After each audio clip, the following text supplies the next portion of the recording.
Eu quero começar contando um pouco da minha história.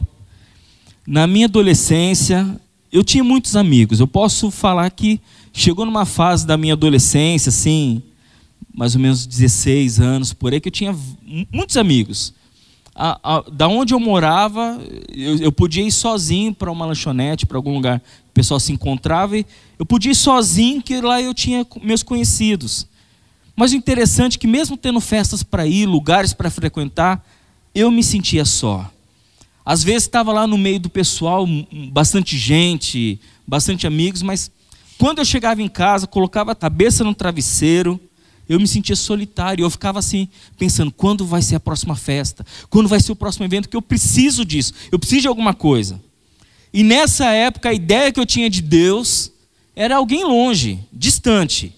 Era como se na minha cabeça Deus estivesse atrás das nuvens, só olhando quando eu errasse, quando eu pecasse, e anotando a caderninha dele, como um guarda de trânsito, né? Que, passou do limite, aqui, ó, uma multa para você, uma hora você vai ter que pagar isso. A minha ideia de Deus era essa. Mas então, eu descobri que Deus, Ele está perto. E talvez para você pode ser uma descoberta simples, mas para mim foi algo grande, porque eu sempre pensei que Deus estava longe. Quando eu descobri que Ele estava perto, estava comigo em todos os momentos, que a alegria de Jesus não vai embora quando a festa acaba, não está só nos bons momentos, sabe?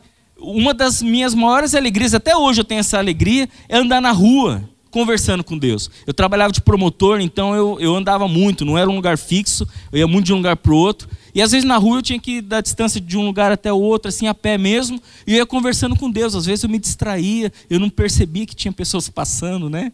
Aconteceu já de eu me emocionar no meio da rua, sabe? Você está na presença de Deus, andando, chorando no meio da rua, as pessoas passam, você tenta disfarçar, senão você pensa, nossa, o que aconteceu com o menino tadinho, né? Está na rua chorando, mas é na presença de Deus. Olha, é maravilhoso, porque agora eu tinha certeza que Deus estava me ouvindo, sabe? Eu havia descoberto o Deus Emanuel, o Deus presente, o Deus conosco. E olha, ao longo dessa caminhada, hoje eu tenho mais tempo de caminhada com Jesus do que eu tive sem Jesus, né? Já passei essa marca já. Eu nunca estive só. Não teve um dia da minha vida que eu estive só, porque Jesus é o Deus conosco. Amém? E na história de hoje eu quero mostrar um texto na Bíblia falando que desde o início, quando o anjo procurou Maria para anunciar que ela ficaria grávida do Salvador, foi anunciado que Jesus, como que ele seria conhecido? Olha comigo Mateus, capítulo 1, versículo 23, que diz o seguinte: a virgem ficará grávida e dará à luz a um filho.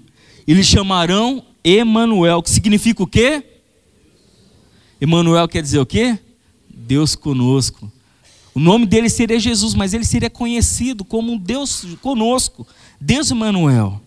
Jesus, ele veio trazer essa revelação que Deus não está longe, não está no céu, assim atrás das nuvens, como eu imaginava, né? Apenas vendo o que acontece conosco como espectador. Vamos ver o que está acontecendo na vida do fulano. Não. Aliás, ele não é nada espectador, não é nada de alguém que fica só assistindo. Ele quer se interagir com as nossas vidas. E dessa forma, como foi a minha grande descoberta, eu quero falar para vocês essa tarde, quero te lembrar que nós temos um Deus perto, um Deus conosco, um Deus Emanuel. Sabe, se você fizer uma pesquisa nas mais diversas religiões, e muitas religiões que nós temos pelo mundo, eu não conheço uma religião que traz uma ideia de um Deus tão perto, um Deus íntimo, um Deus que anda conosco. É sempre um Deus que está longe, é um Deus que você tem que ficar fazendo oferenda para ver se agrada a Ele, mas um Deus que vem, sente nossas dores, um Deus que está conosco, que se compadece, eu nunca ouvi falar e nem sequer existe. Porque mais do que sacrifícios, Deus quer de você relacionamento. Ele quer que você ande com Ele. O alvo principal de Deus para a sua vida é que você esteja em comunhão com Ele. Foi por isso que Cristo morreu na cruz, para nos resgatar essa comunhão perdida.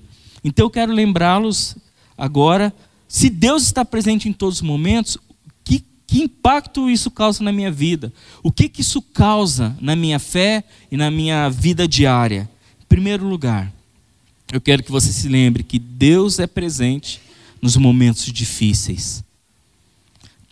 Deus está todo momento conosco, mas nós percebemos mais sentimos mais o cuidado dele nos momentos difíceis. Deus está conosco em todo o tempo, Ele jamais nos abandona. Você crê assim? Você crê mesmo? Então fala para a pessoa que está perto de você, Deus jamais te abandona. Mas fala com fé, viu? Não fala, o pastor mandou falar, vou falar. Pode falar que isso é verdade, fala com convicção. Agora, se você sabe que Deus está com você todos os momentos, por que nas horas difíceis nós achamos e até nos comportamos como se Ele nem estivesse perto? A gente não tem essa impressão? Que às vezes você fala, Deus, onde é que o Senhor está? Justo agora o Senhor me abandonou. Se a sua vida está nas mãos dEle, se você crê que Ele não perde o controle, então pode confiar, Ele está com você, mesmo nos momentos difíceis. Mesmo nas horas mais difíceis, mesmo nas horas de maior aperto, Ele está com você. E tem um texto maravilhoso que está em Isaías 43, olha comigo. Esse texto é um dos meus textos, uma das minhas passagens, entre outras, sabe, que eu gosto demais. Eu sempre me lembro desse texto, que ele traz uma verdade assim, tremenda para as nossas vidas. Isaías 43, começando no versículo 1, diz o seguinte: mas agora, assim diz o Senhor que te criou e te formou, não temas, porque eu te remi, chamar-te-ei pelo teu nome, tu és meu. Quando passares pelas águas, eu serei contigo. Quando pelos rios, eles não te submergirão. Quando passares pelo fogo, não te queimarás, nem a chama arderá em ti, porque eu sou o Senhor, o teu Deus, o Santo de Israel, o teu Salvador. Visto que foste precioso aos meus olhos, digno de honra, e eu te amei. Não temas, pois porque sou contigo. Aqui traz alguns ensinos maravilhosos nesse texto. Primeiro, Deus te conhece. Você não é um desconhecido, você não é um fulano para Deus. Ele te criou, Ele sabe tudo que você precisa, Ele sabe teus anseios, Ele sabe teus sonhos que você tem no coração. Ele sabe as tuas falhas. Isso aqui me deixa maravilhado, porque mesmo Deus sabendo minhas falhas, aquilo que eu tento esconder de todo mundo, Deus sabe, mesmo assim Ele me ama. Ele me conhece do jeito que eu sou. Ele te conhece melhor do que você mesmo, Ele sabe tudo. E olha, mesmo aquilo que você tenta esquecer, porque Ele te criou, nós vimos lá no versículo 1, assim diz o Senhor que te criou e que te formou, não temas porque eu te remi, chamei-te pelo nome. Tu és meu, Ele sabe o teu nome. Você não é um cachorro abandonado, você não é um órfão de Deus, você não é uma pessoa, Ele te formou, Ele sabe cada detalhe, cada célula, Ele sabe tudo, até aquilo que você reclama, Deus, eu queria ter um olho diferente, queria que meu cabelo fosse diferente. Uma vez umas irmãs, já faz algum tempo, numa quarta-feira, estavam comentando, né, que mulher, elas estavam falando, quem tem cabelo liso quer enrolar, quem tem cabelo enrolado quer alisar e pinta, né, e faz tudo essas coisas de cabelo que eu nem vou saber citar aqui. E me chamaram, pastor, vem cá. A gente está falando que mulher pinta cabelo, enrola, alisa, faz. E o homem, como é que é? Eu falei, se tiver cabelo, já está feliz. Não precisa não importa a cor, não importa como. Se ele tiver, ele já está satisfeito. Deus, Ele criou cada fio de cabelo. Ele não está indiferente à sua dor, Ele sabe o que te incomoda. Às vezes tem uma palavra dura que tem pessoas que sabem lidar bem com isso, outros se ofendem mais fácil. Mas Deus sabe o que te ofende, Ele sabe o que te machuca. Ele sabe o que está acontecendo na sua vida, porque Ele te criou. E em segundo lugar, esse texto diz que Deus não perde o controle. Na vida todos nós passamos por momentos difíceis. Mas olha, presta atenção. Enquanto você está do lado de Deus, qualquer momento difícil não vai indicar o seu fim. Não vai indicar a sua derrota. A verdade é, nós nem sempre seremos poupados das adversidades. A chuva vem para todos, o sol vem para todos. Nós passamos momentos difíceis. Todas as pessoas passam. Deus nunca prometeu que ia nos deixar sem problema nenhum. Não, aceite Jesus e acabou os problemas da sua vida. Isso não existe. Aliás, até às vezes Jesus falava até o contrário disso. Agora eu vim para trazer a espada, eu não vim para trazer a paz. Mas o que Ele promete então? Ele promete que mesmo nas adversidades, mesmo nas lutas, Ele está presente em nossas vidas. Isaías 43, versículo 2, olha que maravilhoso, ele diz assim: quando passares pelas águas, eu serei contigo. Quando pelos rios, eles não te submergirão, Quando passares pelo fogo, não te queimarás, nem a chama arderá em ti. Sabe o que esse texto está falando? Que vai ter momentos que você vai passar pelo rio. Aqui Deus não está falando, eu vou te livrar do rio, eu vou te livrar do fogo. Ele está falando, quando você passar, quer dizer, você vai passar. Mas olha, eu estou com você, não é teu fim, essa água não vai te afundar. Quando você passar pelo fogo, ou seja, está falando, tem momentos que você vai passar pelo fogo. Mas calma, você vai passar pelo meio do fogo, o fogo não vai te destruir. Não vai, nem sequer, ali diz, né? Nem a chama vai arder em você, nem a chama arderá em ti. Ele está falando, você vai passar pela água, vai passar pelo fogo, ou seja, você vai passar por momentos difíceis, mas calma, isso não vai ser o seu fim, porque eu estou contigo. Você não vai se afundar, você não vai se queimar, esse não é teu fim. Deus está conosco nos momentos difíceis, momentos de águas, momentos de fogo, Ele está conosco. E se você estiver firme nele, você vai passar pelas barreiras. A promessa não é que Deus te livrará das dificuldades, mas sim que Ele estará presente mesmo nos momentos difíceis. Nada disso vai ser o teu fim, porque Deus está com você. Essa verdade é fantástica. Nós podemos ver claramente a diferença de quem crê nisso e quem não crê quando a pessoa passa por alguma dificuldade. Um exemplo, uma pessoa recebeu uma notícia ruim ou uma tragédia veio sobre ela. Quem não tem fé em Deus, na hora das dificuldades, o que acontece? A pessoa fica desesperada. Acabou o chão, a pessoa que baseou a vida inteira, um exemplo, se apegou a dinheiro, ficou a vida inteira procurando dinheiro, tem coisas que o dinheiro não vai resolver. A pessoa pode ter todo o dinheiro do mundo, que tem coisas que pode estar no melhor hospital do Brasil, tem coisas que não vai resolver. Tem situações que o dinheiro não resolve, a pessoa, ela buscou ter tantos amigos, tem hora que os amigos não resolvem, ela não sei o que ela buscou na vida dela, não sei o que você está buscando na sua vida, mas sabe, a pessoa que não está com a vida baseada em Deus, quando chega no momento ruim, ela fica desesperada. Tem coisas que a medicina não pode resolver, a psicologia tem o seu limite também, a pessoa fica sem chão, não tem onde se apoiar. Mas quem tem fé em Deus também passa por dificuldades, mas essa pessoa é diferente. Ela tem esperança de que Deus está com ela. Ela tem esperança de que ela vai passar por aquilo.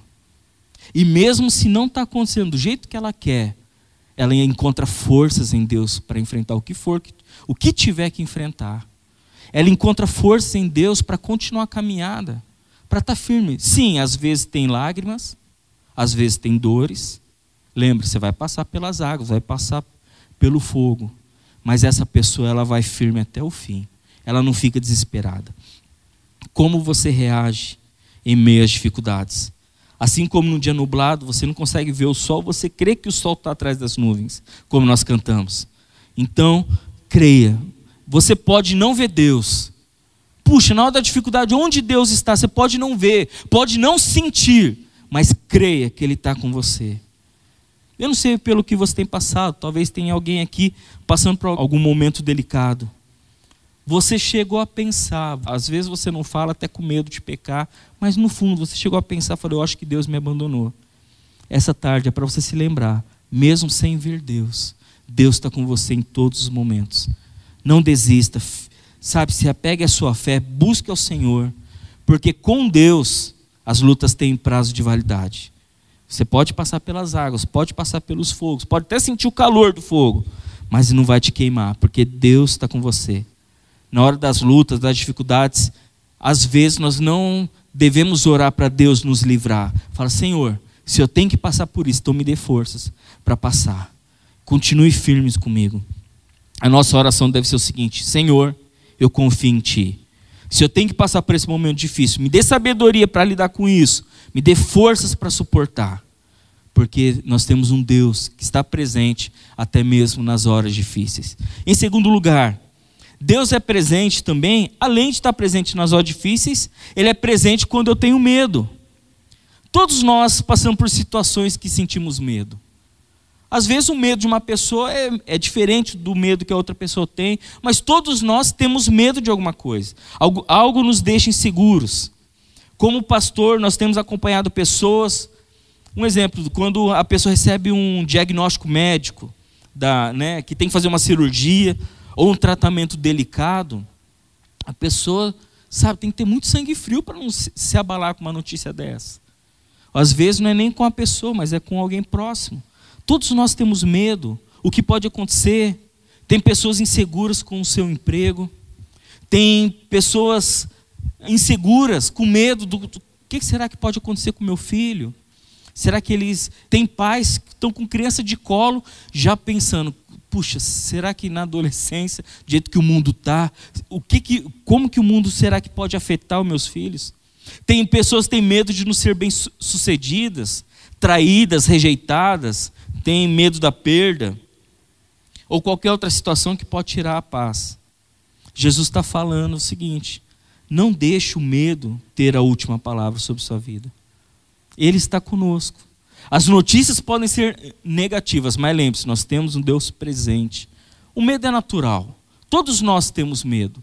O que não pode acontecer é você ser escravo do medo. O que não pode é você ficar aprisionado pelo medo. Nós temos que saber lidar, enfrentar o medo. Como eu posso me livrar do medo então? Se a sua vida está marcada pelo medo, saiba que Deus está presente mesmo nessas horas. Isaías 41, versículo 10 diz: não temas, ou seja, não tenha medo. Por quê? Porque eu sou contigo. Não te assombres, porque eu sou o teu Deus. Eu te fortaleço e te ajudo e te sustento com a minha destra fiel. Eu quero que você pense um pouquinho no seu medo. Eu quero que você pense agora. Você não vai precisar falar, nem para mim, nem para a pessoa do seu lado. É só entre você e Deus. Pense naquilo que você tem medo. Algo relacionado a você, a sua família. Qual é o seu medo? E você pensando agora no seu medo, é como se Deus estivesse falando para você essa tarde: não temas, eu estou com você. Você não precisa ficar assombrado, assustado. Eu sou o teu Deus, eu te fortaleço, eu te ajudo, eu te sustento com a minha destra fiel. A Bíblia conta a história de um pai, certa vez que ele estava desesperado, né? Ele deixou a sua filhinha em casa, a filha desse homem estava no estado em coma. O maior medo daquele homem naquele momento era perder a sua preciosa filha. E ele foi até Jesus e pediu que Jesus fosse com ele para curar a filha dele. E Jesus falou: eu vou. E no meio do caminho, enquanto eles estão lá indo encontrar a filha desse homem, vem umas pessoas de encontro e falam assim: não adianta mais, tua filha já morreu, é tarde demais, não deu tempo de Jesus chegar, sua filha já morreu. Agora eu quero que você imagine a situação desse pai. Sabe, quando você vai buscar socorro e no meio do caminho, fala: não, é tarde demais, já foi. Sabe, talvez você entraria em desespero, eu não sei. Pessoas falam: não dá mais, já foi, é tarde demais, não tem mais jeito. Sabe quando alguém vira para uma mãe e fala assim: teu filho não tem mais jeito não. Alguém fala assim: teu casamento não tem mais jeito não. Até tem alguns que falam até a besteira de falar: nem Deus pode com isso. Olha só que grande besteira, né? Fala: isso aí nem Deus.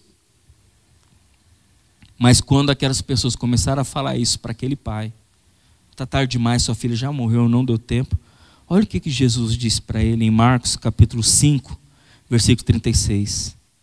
Não tenha medo, tão somente creia. Jesus está falando: não tenha medo não. Creia. O que você precisa agora é crer. Talvez essa é a palavra para você essa tarde. Não tenha medo, creia. Você se lembra Salmo 23, acho que é versículo 4? Ainda que eu ande pelo vale da sombra da morte, eu não temerei. Por que eu não temerei? Porque tu estás comigo. Sabe? O que eu devo fazer então quando eu tenho medo? Tem que aprender com as crianças. Faça igual as crianças. O que uma criança faz quando ela está com medo? Ela corre para o lado do pai. Eu gosto muito de crianças. Às vezes tem algumas crianças que não me conhecem, eu sou um estranho, né? Quando eu chego brincando, o que ela faz? Ela corre atrás, normalmente atrás da perna do pai, da perna da mãe, fica assim, olhando, né?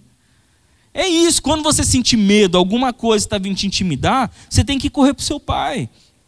Uma criança, quando tem pesadelo, quando tem medo do bicho-papão, sei lá se existe ainda criança com medo do bicho-papão, mas enfim, né? O que ela faz? Ela corre para dormir no meio dos pais. Tive um pesadelo. E ela vai lá, dorme, às vezes é no meio do pai e da mãe naquela noite, né? Ali ela se sente protegida. Ali ela sente que ela está amparada. A criança dorme pesado. Às vezes se esparrama, atrapalha o sono do pai, o sono da mãe, mas ela dorme. A criança está dormindo, porque ela correu para o seu pai e sente seguro. E também, em segundo lugar, confie na proteção do seu pai. Sabe, você precisa... Eu sei, pastor, Deus me protege. Eu sei, Deus é meu guardador. Ainda que eu ande pelo vale de sombra da morte, não temerei mal algum, porque Deus está comigo. Eu sei. Se você sabe, então você tem que crer, tem que confiar. Você tem que crer que Deus está te protegendo. De que adianta uma criança correr para a proteção, para o quarto dos pais e continuar com medo? Para fortalecer a sua fé, você tem que conhecer a palavra de Deus. Tem tantas promessas maravilhosas. Começa a selecionar, escreve num papelzinho na capa da sua Bíblia, num cartãozinho, deixa na carteira, eu não sei, escreve num quadro, põe num bilhetinho na geladeira da sua casa, faz alguma coisa com essas promessas de Deus para fortalecer a tua fé. Certa vez uma pessoa compartilhou comigo: pastor, eu estou numa fase que eu estou com muito medo de algo que pode acontecer. O que eu fiz? Eu imprimi numa folha o Salmo 91, que fala da proteção de Deus. Eu coloquei lá atrás da porta do meu quarto, e todo dia de manhã eu li em voz alta aquele Salmo 91, aquilo fortalecia a minha vida. Não é uma simpatia, não é algo, se eu ler vai acontecer algo sobre... Não, mas ela lia aquilo em voz alta para fortalecer, para falando para ela mesma: olha, o Senhor está com você, não precisa ter medo, não precisa ter da peste, né? 1000 pode cair de um lado, não sei quantos pode cair do outro, tá? Mas eu estou firme porque o Senhor tem me guardado. Ela lê aquilo em voz alta, aquilo fortalece a fé dela. Você tem que conhecer as promessas de Deus. Olha um exemplo. Salmo 34, versículo 4 diz: busquei o Senhor e Ele me respondeu. Olha só, quando nós buscamos o Senhor, Ele responde: livrou-me de todos os meus temores. Se você é uma pessoa dominada pelo medo, saiba, busque ao Senhor, Ele vai te ouvir, vai te livrar dos seus temores também. Essa é uma verdade maravilhosa para você guardar no seu coração. No momento do medo, lembre-se, você não está sozinho. Você tem que fazer como o salmista: busque o Senhor e Ele vai te livrar dos seus temores. Estamos hoje falando que Deus está presente. Lembre-se, Ele está presente nas horas difíceis, que nós passaremos por momentos difíceis, mas Ele está presente. Ele está presente nos nossos medos. E em terceiro e último lugar, Deus está presente também nas alegrias. Ao contrário do que algumas pessoas pensam, Deus não está só presente na hora das dificuldades, mas também nos momentos da alegria. Ele está conosco em todo o tempo. Deus não quer apenas chorar com você, porque é muito fácil nós entendermos que Deus quer chorar, se compadece das nossas dores. Isso nós entendemos, já ouvimos bastante. Mas Deus também quer estar nas nossas alegrias. Você sabia que Ele gosta de se alegrar? Ele quer comemorar com você também? Tem gente que tem muita facilidade de orar, compartilhar com Deus suas dores, suas tristezas. Mas na hora da alegria parece que esquece de Deus. Na hora do luto está lá: meu Deus, me ajuda. Na hora da festa parece que Deus nem existe. Nós temos que aprender a ter Deus na nossa vida na hora da alegria também, porque Ele é presente nessas horas. Tem gente que pensa que toda tragédia vem de Deus. Se algo ruim acontece, a pessoa pensa: Deus, por que o Senhor deixou isso acontecer? Por que o Senhor permitiu que isso acontecesse? Isso na hora difícil. Agora, quando algo bom acontece, a pessoa pensa: puxa, eu consegui mesmo. Ela nem lembra de Deus, que Deus que ajudou, Deus deu sabedoria, força e tudo mais. E quem pensa assim, só busca Deus na hora da dificuldade. Quando a coisa aperta, a pessoa lembra: puxa, eu preciso buscar Deus. E aí a pessoa chega na hora do desespero, né? Faz promessa, não falta num culto, ora com fervor que, puxa vida, né? Mas basta a coisa melhorar, a pessoa some. Quantas e quantas pessoas, depois de alcançar o favor de Deus, nunca mais voltaram para a igreja, nunca mais voltam para Deus? Sabe, que Deus não esteja presente na nossa vida só nas lágrimas, mas que Ele esteja presente também nas alegrias, amém? Nos momentos mais felizes, um dos momentos mais festejados na vida de uma pessoa é o casamento. E a Bíblia conta de um casamento onde Jesus foi convidado. Está em João capítulo 2, diz ali a história: houve um casamento em Caná da Galileia. Jesus e seus discípulos também haviam sido convidados para o casamento. Tendo acabado o vinho, a mãe de Jesus lhe disse: eles não têm mais vinho. Ali perto havia 6 potes de pedra. Em cada pote havia entre 80 e 120 litros. Disse Jesus aos serviçais: encham os potes com água. E os encheram até a borda. Então lhes disse: agora levem um pouco do vinho ao encarregado da festa. Eles assim o fizeram. E o encarregado da festa provou a água que fora transformada em vinho, sem saber de onde este viera, embora soubesse que os serviçais que haviam tirado a água. Então chamou o noivo e disse: todos servem primeiro o melhor vinho, e depois que os convidados já beberam bastante, o vinho inferior é servido. Mas você guardou o melhor até agora. Eu quero destacar algumas coisas nesse texto. Em primeiro lugar, Jesus e os discípulos foram convidados para aquele casamento. Sabe, nós temos que convidar Jesus para o nosso lar. Temos que convidar Jesus para fazer parte do nosso casamento. O casamento que dá certo, o casamento a três: o marido, a esposa e Jesus. Ele lá é o elo que fortalece, que une. Temos que trazer Jesus para a nossa família, porque Ele quer fazer parte da nossa alegria, das nossas conquistas, nossos lares. Nas tristezas, sim, nas dificuldades, nos medos, mas também nas conquistas e alegria. E Ele estava naquele casamento. Num dos momentos mais alegres da vida de uma pessoa, Ele estava lá. E sabe o que acontece quando você desfruta da presença de Deus, até nas suas alegrias, nas suas conquistas? Em primeiro lugar, Deus cuida que a sua alegria não vire tristeza. Quantas e quantas pessoas começam uma festa com muita alegria e aquela festa acaba virando bagunça, briga e tantas coisas mais, né? Dizem aí que o carnaval é festa da alegria, né? Eu não vou entrar nisso agora, que você já sabe a nossa posição cristã sobre isso, mas você viu, aconteceu aqui em Maringá, o pré-carnaval, não é nem o carnaval ainda, quanta bagunça deu, tiveram até que cancelar o carnaval. O que era? Era assim, o que era para ser alegria virou bagunça. Mas quando Deus faz parte da nossa alegria, Ele cuida para que aquela alegria não vire tristeza. A pessoa consegue comprar um carrinho bom, é uma alegria, mas ela abusa daquilo, e às vezes sofre um acidente, a alegria virou tristeza. Mas quando Deus faz parte, isso não acontece. Porque na história do casamento, você viu que ia acabar o vinho, seria uma tristeza, seria uma vergonha para aqueles noivos. Mas detalhe é o seguinte: Jesus estava presente, e Ele fez um milagre, e aquela alegria não acabou em tragédia, acabou em mais alegria ainda. E em segundo lugar, quando Jesus faz parte das nossas conquistas, Deus tem uma alegria melhor. Ele próprio é o motivo da nossa alegria. Se Jesus é fonte da tua alegria, você não vai ficar buscando alegrias em outros lugares, você vai se satisfazer nele. A história de Jesus nesse casamento, os noivos estavam dando um certo tipo de vinho, né, na sua festa. Era o que eles tinham para oferecer, talvez era o que eles puderam comprar, eu não sei, a Bíblia não entra em detalhes. Mas quando Jesus intervém, o segundo vinho, que é aquele que Jesus transformou da água, se tornou muito melhor que o primeiro. Ou seja, a alegria que Jesus trouxe é de melhor qualidade do que o que eles puderam conquistar da sua própria força. Quando você convidar Jesus para fazer parte do seu casamento, da sua vida, das suas alegrias, você vai ver uma verdadeira transformação na sua casa, melhor do que você consegue pelos seus próprios esforços. Será que esse é um alerta para você? Deus fala assim: quando eu faço parte, a alegria não acaba. Quando eu faço parte, minha alegria é maior ainda. Ele está presente. Deixa Ele fazer parte dos seus momentos difíceis, dos seus medos, da sua insegurança, mas também das suas alegrias. E você vai ver como que a tua vida vai ter um outro patamar.